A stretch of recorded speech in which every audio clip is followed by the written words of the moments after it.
നമസ്കാരം, ഞാൻ ഡോക്ടർ ഭാഗ്യ, ക്യൂ1 health കെയറിലെ ayurvedic physician. ഇന്ന് ഭൂരിഭാഗം ആളുകളും അനുഭവിക്കുന്ന, അതുപോലെ ഒരു 90% ആളുകളിൽ എല്ലാവരും ഒരു തവണയെങ്കിലും അനുഭവിച്ചൊരു ബുദ്ധിമുട്ടാണ് ഈ ഗ്യാസ്ട്രൈറ്റിസ് അഥവാ അസിഡിറ്റി. ഇതിനുവേണ്ടി കുറേ കാലങ്ങളായി മെഡിസിൻ എടുക്കുന്നവരും ദിവസം മരുന്ന് കഴിക്കുന്നവരും അതുപോലെ തന്നെ ഒരു ദിവസം മരുന്ന് കഴിച്ചിട്ടില്ലെങ്കിൽ അതുമൂലം ഉണ്ടാകുന്ന ബുദ്ധിമുട്ടുകളൊക്കെ അനുഭവിക്കുന്നവരാണ് ഒരുപാട് ആളുകൾ. അപ്പോൾ നമ്മൾ മനസ്സിലാക്കേണ്ട ഒരു കാര്യം, ഇതിനൊക്കെയുള്ളൊരു കോസ്, അതായത് കാരണം എന്ന് പറയുന്നത് നമ്മുടെ ദഹനം പ്രോപ്പറായി നടക്കാത്തത് കൊണ്ടാണ്. നമ്മുടെ പ്രായം, ആരോഗ്യം, എനർജി ലെവല്, മാനസികാവസ്ഥ, ഇതൊക്കെ നമ്മുടെ ദഹനത്തിന് എഫക്റ്റ് ചെയ്യുന്നുണ്ട്. ഇതിലേതിനെങ്കിലും ഒന്നിന് ഒരു ചെറിയ വ്യതിയാനം സംഭവിച്ചാൽ നമ്മുടെ ദഹനം ഇംപ്രോപ്പർ ആവും.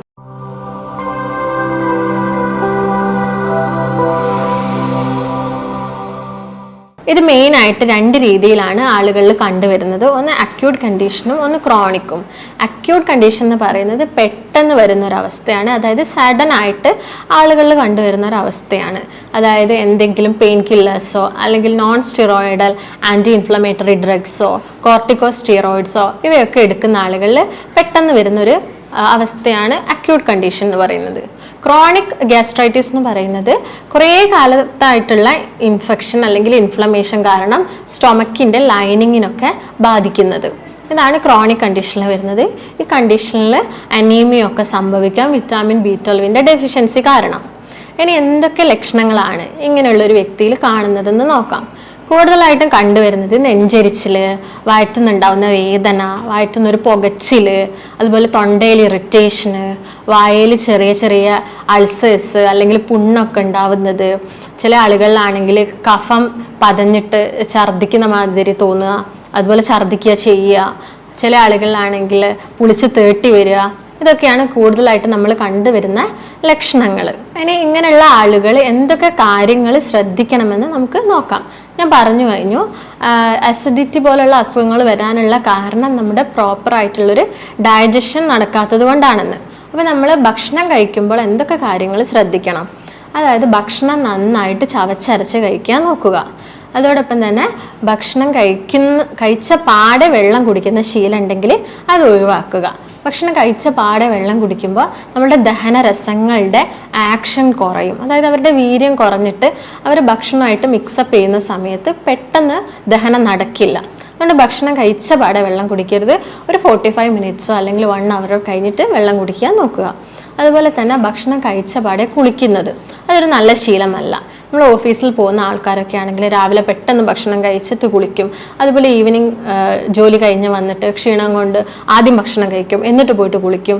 അതൊക്കെ ദഹനത്തെ വളരെ സ്ലോ ആക്കും. പിന്നെ ശ്രദ്ധിക്കേണ്ട ഒരു കാര്യമാണ് ഭക്ഷണത്തോടൊപ്പം ചായ കുടിക്കുന്നത്. ചായയിൽ ടാനിൻ എന്ന് പറഞ്ഞൊരു ഘടകമുണ്ട്. ഇത് നമ്മൾ പ്രോട്ടീൻസും അയേൺസും ഒക്കെ ആയിട്ട് മിക്സ് ആവും. ഇത് കാരണം എന്താവും? ദഹനം വളരെ സ്ലോ ആവും. അപ്പോൾ ഭക്ഷണത്തോടൊപ്പം ചായ കുടിക്കുന്ന ശീലം ഉണ്ടെങ്കിൽ അത് പൂർണ്ണമായിട്ടും ഒഴിവാക്കുക. പിന്നെ ഭക്ഷണം കഴിച്ച പാടെ കിടക്കുന്നതും ദഹനത്തെ സ്ലോ ആക്കും. പിന്നെ നമ്മൾ ശ്രദ്ധിക്കേണ്ട ഒരു കാര്യം കോമ്പിനേഷൻ ഓഫ് ഫുഡാണ്. അതായത് വിരുദ്ധ ആഹാരം മാക്സിമം ഒഴിവാക്കുക. പുളിയുള്ള ഫ്രൂട്ട്സും അതുപോലെ മധുരമുള്ള ഫ്രൂട്ട്സും ഒരുമിച്ച് കഴിക്കുന്ന ശീലം ഉണ്ടെങ്കിൽ അത് ഒഴിവാക്കുക.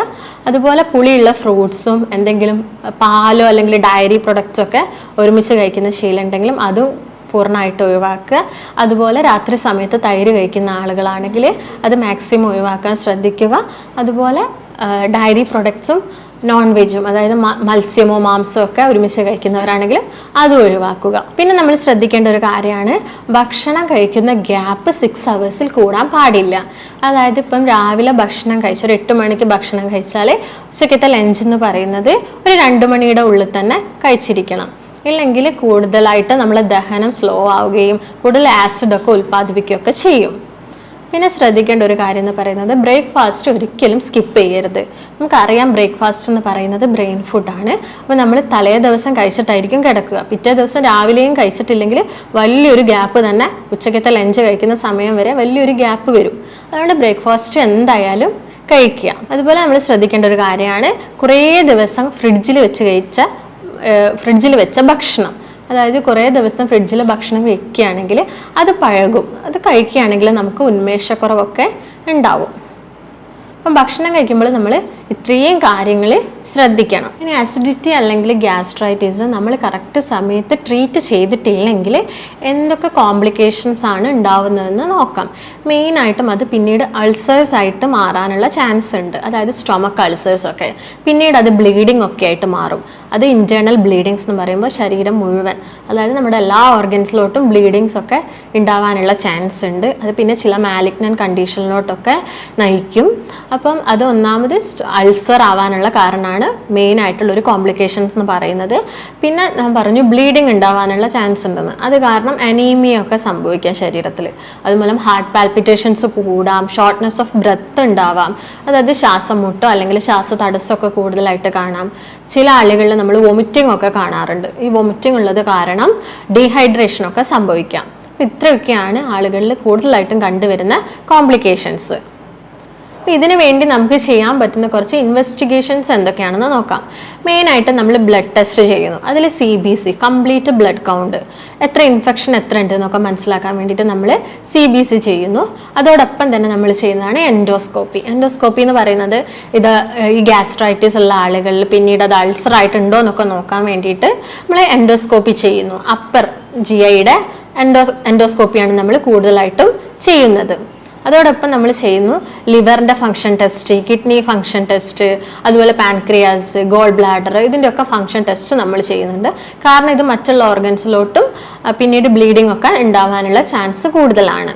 ഇനി എന്തൊക്കെ ഭക്ഷണങ്ങളാണ് നമ്മൾ ഉൾപ്പെടുത്തേണ്ടത്, ഏതൊക്കെ ഭക്ഷണങ്ങളാണ് നമ്മൾ ഒഴിവാക്കേണ്ടത് എന്നതിനെക്കുറിച്ച് നോക്കാം. അപ്പോൾ ഏതൊക്കെ ഭക്ഷണങ്ങളാണ് നമ്മൾ ഒഴിവാക്കേണ്ടതെന്ന് നോക്കാം. കൂടുതലായിട്ടും അജിനോമോട്ടോസ് അടങ്ങിയ ഈ fast food, junk food, prepared ഫുഡൊക്കെ അതിൻ്റെയൊക്കെ ഉപയോഗം മാക്സിമം ഒഴിവാക്കുക. അതുപോലെ തന്നെ soft drinks, packaged foods, bakery items, മൈദയൊക്കെ കൂടുതൽ ഉപയോഗിച്ചുണ്ടാക്കുന്ന ഭക്ഷണങ്ങൾ, ഇവയൊക്കെ ഉപയോഗിക്കുന്നത് കുറയ്ക്കാൻ ശ്രദ്ധിക്കുക. അതോടൊപ്പം തന്നെ നിങ്ങൾ ശ്രദ്ധിക്കേണ്ട ഒരു കാര്യമാണ് വെറും വയറ്റിൽ പുളിയുള്ള ഭക്ഷണങ്ങളൊന്നും കൂടുതലായിട്ടും കഴിക്കരുത്. അതുപോലെ തണുത്ത ഭക്ഷണം കഴിക്കുന്നത് മാക്സിമം ഒഴിവാക്കുക. ഒരു ചെറിയ ചൂടോട് കൂടി വേണം ഭക്ഷണങ്ങളൊക്കെ കഴിക്കാൻ. പിന്നെ അതുപോലെ തന്നെ ടൊമാറ്റോ സോസ് ഉപയോഗിച്ചിട്ടുള്ള കറികൾ, കെച്ചപ്പ്, ഇതിൻ്റെയൊക്കെ ഉപയോഗം പരമാവധി കുറയ്ക്കുക. ഇനി എന്തൊക്കെ ഭക്ഷണങ്ങൾ ഉൾപ്പെടുത്തണമെന്ന് നോക്കാം. പ്രോബയോട്ടിക്സ് അടങ്ങിയ തൈര്, മോര്, അതുപോലെ സംഭാരം, യോഗട്ട്സ്, ഇവയൊക്കെ കൂടുതലായിട്ടും ഭക്ഷണത്തിൽ ഉൾപ്പെടുത്തുക. നമുക്കറിയാം എന്താണ് ഈ പ്രോബയോട്ടിക്സ് നമ്മുടെ ശരീരത്തിൽ ചെയ്യുന്നതെന്ന്. ഒരു ഗട്ട് മൈക്രോബയോമിൻ്റെ ഹെൽത്തിന് വേണ്ടിയിട്ട് ഇവർ വലിയൊരു പ്രധാന പങ്ക് വഹിക്കുന്നുണ്ട്. അതായത് നല്ല ബാക്ടീരിയാസിൻ്റെ ഗ്രോത്തിന് വേണ്ടിയിട്ടാണ് പ്രോബയോട്ടിക്സ് നമ്മൾ കഴിക്കുന്നത്. ഇപ്പം തലേ ദിവസത്തെ ചോറ് വെള്ളത്തിലിട്ട് വെച്ചിട്ട് നമുക്ക് പിറ്റേ ദിവസം രാവിലെ തൈരിൻ്റെ കൂടെയൊക്കെ മിക്സ് ചെയ്ത് കഴിക്കുന്നത് നല്ലതാണ്. നല്ലൊരു ഗട്ട് മൈക്രോബയോം ഹെൽത്തിന് വേണ്ടിയിട്ട് നമുക്ക് കഴിക്കാവുന്നതാണ്. അതുപോലെ തന്നെ ഈ അസിഡിറ്റി ഒക്കെ കൂടുതലായിട്ട് വരുന്ന ആളുകളാണെങ്കിൽ ഭക്ഷണം കഴിക്കുന്നതിന് മുമ്പ് വലിയ ജീരകമോ അല്ലെങ്കിൽ പെരുംജീരകമോ അല്ലെങ്കിൽ ഒരു കഷ്ണം ഇഞ്ചിയൊക്കെ ചവച്ച് കഴിക്കാവുന്നതാണ്. അല്ലെങ്കിൽ ഇഞ്ചി ഇട്ട് തിളപ്പിച്ച വെള്ളം കുടിക്കാം ഭക്ഷണം കഴിച്ചതിന് ശേഷം. അതുപോലെ ജീരകം വറുത്ത വെള്ളമൊക്കെ കുടിക്കാവുന്നതാണ്. അതൊക്കെ ഭക്ഷണം കഴിച്ചതിന് ശേഷം ഇടയ്ക്കിടയ്ക്ക് കഴിക്കാവുന്നതാണ്. അതുപോലെ തന്നെ ശ്രദ്ധിക്കേണ്ട ഒരു കാര്യമാണ്, ഭക്ഷണത്തോടൊപ്പം തന്നെ നമ്മൾ ഇമ്പോർട്ടൻസ് കൊടുക്കേണ്ട മറ്റൊരു കാര്യമാണ് ഉറക്കം എന്ന് പറയുന്നത്. അതായത് ഒരു 6 to 7 hours വരെ നമ്മൾ ഡെയിലി ഉറങ്ങണം. അങ്ങനെയാണെങ്കിൽ മാത്രമേ ഡൈജഷനൊക്കെ പ്രോപ്പറായിട്ട് നടന്നിട്ട് ഒരു പ്രോപ്പർ മലശോധനയൊക്കെ ഉണ്ടാവുള്ളൂ. അതുപോലെ തന്നെ ദഹനം പ്രോപ്പർ ആവാൻ നമ്മൾ ഒരു ദിവസം ഒരു 45 minutes ഒക്കെ വ്യായാമം ചെയ്യുന്നതും നല്ലതായിരിക്കും. അപ്പോൾ ഇത്രയും കാര്യങ്ങളൊക്കെ നമ്മൾ ശ്രദ്ധിക്കുകയാണെങ്കിൽ നമുക്ക് ഈ ഗ്യാസ്ട്രൈറ്റിസ് അല്ലെങ്കിൽ അസിഡിറ്റി മൂലമുള്ള പ്രശ്നങ്ങളൊക്കെ ഒരു പരിധി വരെ കുറയ്ക്കാൻ സഹായിക്കും. അപ്പം ഇത്തരം കംപ്ലയിൻസ് ഒക്കെ ആയിട്ട് പേഷ്യൻസ് നമ്മുടെ ക്ലിനിക്കിൽ വരികയാണെങ്കിൽ നമ്മൾ അവരുടെ കണ്ടീഷനൊക്കെ മനസ്സിലാക്കിയിട്ട് അവരെ നന്നായിട്ട് അനാലിസിസ് ചെയ്തിട്ട് അവർക്കൊരു പ്രോപ്പർ ഡയറ്റും അതുപോലെ തന്നെ പ്രോപ്പർ മെഡിക്കേഷൻസും ഒക്കെ നമ്മൾ നൽകുന്നതാണ്. അപ്പോൾ നിങ്ങൾക്ക് എന്തെങ്കിലും സംശയങ്ങളോ കാര്യങ്ങളോ ഉണ്ടെങ്കിൽ താഴെ കാണുന്ന നമ്പറുമായിട്ട് ബന്ധപ്പെടാവുന്നതാണ്. നമുക്ക് മറ്റൊരു വീഡിയോ ആയിട്ട് വീണ്ടും കാണാം. നന്ദി.